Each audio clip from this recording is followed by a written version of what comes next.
সাবেক স্বরাষ্ট্র প্রতিমন্ত্রী লুৎফুজ্জামান বাবর বর্তমানে বাংলাদেশের চলমান অস্থিরতা নিয়ন্ত্রণ না করা গেলে তা প্রতিবেশী মিয়ানমার সহ ভারতের সেভেন সিস্টার্সে ছড়িয়ে পড়তে পারে বলে আশঙ্কা করেছেন নোবেল বিজয়ী অর্থনীতিবিদ এবং অন্তর্বর্তীকালীন সরকারের প্রধান উপদেষ্টা ডক্টর মোহাম্মদ ইউনূস।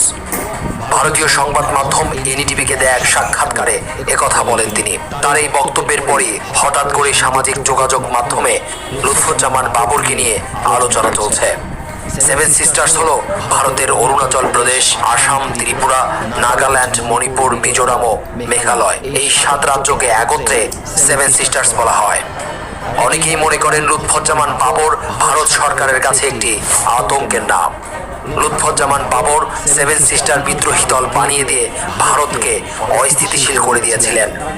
চীন, পাকিস্তান মিলে ভারতকে যতটুকু ক্ষতি করতে পারেনি